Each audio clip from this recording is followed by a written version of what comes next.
internacional. Vem chegando as informações com o Matheus Vieira. Fala aí, Matheusinho, vem nessa. Pela 23ª rodada do campeonato inglês, o Liverpool recebeu o Manchester City. Em um jogo de 7 gols, o time vermelho venceu por 4-3, eliminando a série invicta do City. Os gols do Liverpool foram marcados por Chervelin, Roberto Firmino, Mané e Mohamed Salah. E os gols do City foram marcados por Sané, Bruno Silva e Gogohan. Com a vitória, o Liverpool é o terceiro colocado com 47 pontos. Já o Manchester City é o primeiro com 62 pontos. Na 24ª rodada, o City recebe em casa o Newcastle, sábado dia 20, às 15h30. Já o Liverpool visita o Swansea City, na segunda-feira, dia 22, às 18h. Aqui foram informações do futebol internacional comigo, Matheus Vieira. Retorno com vocês aos estúdios do Placar Transamérica. Obrigado, Matheus. Tá aí, portanto, as informações do futebol internacional. Estava falando com a Marina aqui em off, a Marina que acompanha, né? Porque jornalista é assim, né? Tá sempre ligado, sempre acompanhando. É futebol do interior, capital, né? Futebol em nível nacional, em nível internacional. E o campeonato inglês, Marina, você estava destacando que é um campeonato que chama realmente a atenção, principalmente porque hoje os canais transmitem tudo, né? Tem que ficar ligado. Não é, Marina? É verdade, né? Não só o campeonato inglês, mas também os campeonatos europeus como um todo, né? A gente vê que são competições fortíssimas e diferente do calendário brasileiro que começa aí em janeiro e vai até o fim de dezembro, lá eles têm um calendário diferente, né? Que começa no meio do ano e acaba terminando no meio do ano. Então agora eles estão ali na segunda parte da competição, bastante acirrada. A gente vê aí, o Matheus sempre traz os placares, a gente vê que são placares bem elásticos, com bastante gols. Enfim, é uma competição que traz muitos destaques, não é à toa que os jogadores brasileiros vão para lá, né? É verdade. No campeonato inglês, que mais te chama atenção, que você falou que acompanha, se prefere o Liverpool ou o Manchester City? Olha, do campeonato inglês eu não prefiro nenhum deles, eu prefiro mais o campeonato europeu, gosto mais, no geral não, sim, né? Do espanhol, na verdade, campeonato espanhol, gosto bastante do Atlético de Madrid, então sou uma fã deles ali. Se eu torcesse para algum time seria esse. É um injustiçado lá, né? Tem os grandes, Barcelona, Real Madrid, e aí eu fico com o injustiçado, que eu sempre gosto de defender os oprimidos. É verdade, tá aí Marina Protasiewicz, né? A nossa polonesa, que tem uma mistura, descobriu agora que é uma mistura, né, de polonesa, e tem mais uma mistura aí na família, né? E tem ucraniano e alemão ainda. Ucraniano e alemão, tá vendo? Ficou boa. Sangue bom, né? Ficou bom porque o Edgar eu vou defender alemão, né? Vou defender o alemão aqui já. Tá certo. Aqui no Brasil, graças a Deus, convivemos tudo em paz, em harmonia, e não poderia ser diferente. Bom, por falar em futebol internacional, por falar em outros povos, em outras etnias, né? As mulheres sauditas agora conseguiram, né, pela primeira vez, acompanhar um jogo de futebol num estádio. Olha que interessante. Vamos acompanhar essa matéria. Mulheres em um estádio de futebol, uma imagem comum em países como o Brasil. Mas na Arábia Saudita foi a primeira vez que o acesso delas a um estádio para ver um jogo foi liberado. Com essa permissão, o reino muçulmano ultraconservador dá indícios de uma tímida abertura social.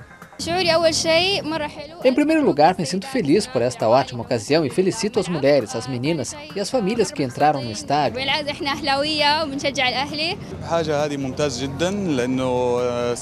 Isso foi muito importante porque a mulher e o homem são iguais na sociedade. Isso nos permite participar do esporte de maneira comum, diária, natural, como uma família. Isso é muito bom para a sociedade, para os jogadores, para tudo.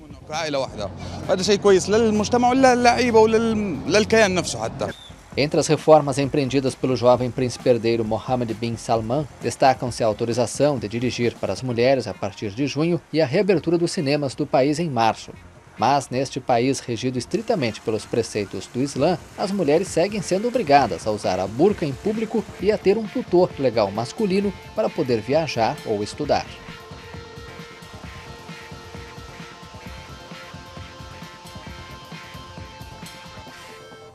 Olha aí, o planeta Terra é uma escola, né? Um aprendizado sempre. A gente tem que respeitar todas as culturas, todos os povos. Mas acaba sendo uma grande vitória para as mulheres. Vou perguntar para você, Edgar, primeiro.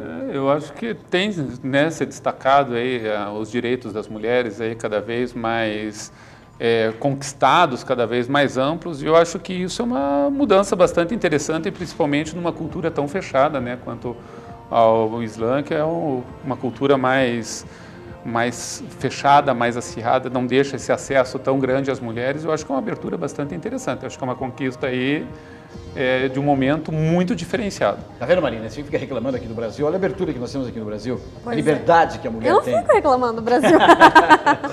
Não, pelo contrário, ainda acho que essa conquista reflete muito o que está acontecendo no mundo, né? A gente pode ver que a mulher tem muito mais espaço, tem tido muito mais espaço. A gente aqui no Placar Transamérica, as mulheres, enfim, em esportes que eram estritamente masculinos, na política principalmente. Então, acho que é uma conquista que vem do mundo para dentro dessas culturas que são bem fechadas, bem machistas, né? A gente vê o uso de burca, tem que ter um tutor, enfim, mas ainda assim já é um avanço, um pequenino avanço que a gente sabe que vai fazer diferença, porque é aos poucos que as coisas começam a acontecer.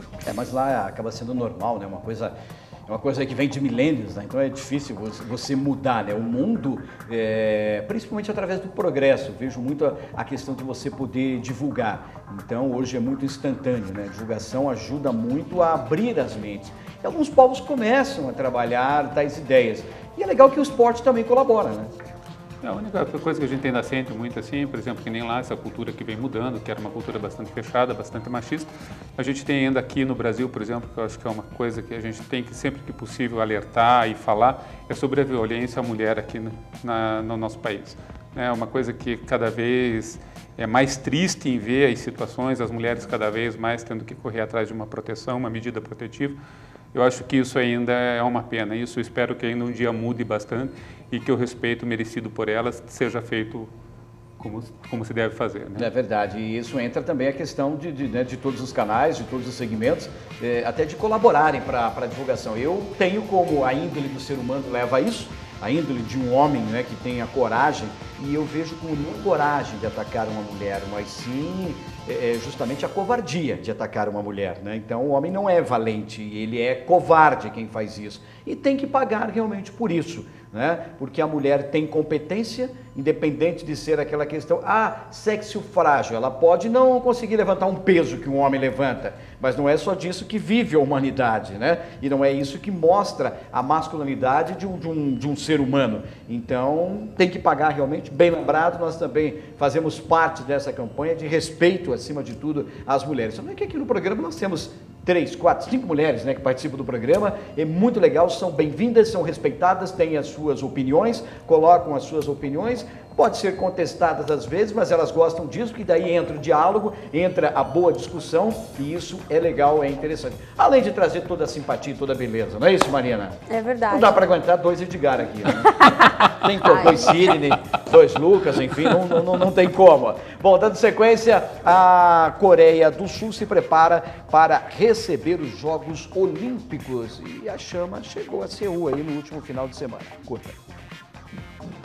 Seul fez festa neste sábado para receber a chama olímpica. Milhares de pessoas enfrentaram o frio para acompanhar a cerimônia. O fogo vai desfilar pela capital por 4 dias antes de seguir sua jornada até Pyeongchang, que vai sediar as Olimpíadas de Inverno em fevereiro. A ansiedade pelos Jogos aumentou depois que a vizinha Coreia do Norte decidiu enviar uma delegação para a competição. O espírito esportivo foi capaz de unir as nações e reabrir os diálogos entre Norte e Sul após mais de 2 anos e em um momento de tensão causado pelos testes nucleares e balísticos realizados por Pyongyang. A chama chegou à Coreia do Sul em 1º de novembro, 100 dias antes da cerimônia de abertura dos Jogos de Inverno de Pyeongchang de 2018. Ela viaja por todo o país, sendo carregada pelas principais estrelas do esporte e do entretenimento. A expectativa é que as Olimpíadas de Inverno de Pyeongchang sejam as maiores da história, com a participação de atletas de mais de 90 países. A competição acontece entre os dias 9 e 25 de fevereiro. Tomara que isso colabore também, né? Que amoleça um pouquinho o coração lá do dirigente da Coreia do Norte, né? Porque é lamentável, se fala de esportes de um lado, do outro lado se fala de guerra. né? E parece que para ele é uma brincadeira, né? Aquilo que a gente estava falando agora aqui de respeito às mulheres, eu sempre falo com respeito ao ser humano, mas quando o ser humano não se dá o respeito também fica complicado, ameaçando o mundo inteiro. Por isso o esporte chegando, tomara que dê uma acalmada e que ele reflita um pouquinho, ia falar uma palavra aqui, mas é meio pesada, sobre os erros que ele vem cometendo, né? Toda hora ameaçando como se fosse uma brincadeira de videogame. Eu vou ali, eu aperto o botãozinho aqui e sobe um míssil, estoura um país aqui, outro país ali. É lamentável quando se trata da vida humana, quando se trata de um planeta, quando se trata de outros povos dessa forma, dessa maneira. Por isso a Coreia do Sul vem dando esse exemplo aí, recebendo os Jogos Olímpicos. E o que chamou a atenção ali, Edgar, até se deu um grito aqui no estúdio, foi a forma como foi conduzido ali. Mas era o último trecho, né? Eu acho que ali algum, não sei se é príncipe, não sei o que estava em cima ali, sendo levado, né, transportado. E geralmente chegam, os atletas chegam correndo, na né? corrida, né, suando a camisa, naquele todo o conforto, carregando a tocha. Me chamou a atenção. Mas tinha gente suando a camisa, só não era ele, né? Apesar do frio, né? Viu? Apesar do frio, porque é frio lá, né? Vamos dizer então que foi um carregamento compartilhado. Pode né? ser. Pode ser. Então tá certo. Deixa eu falar pra você.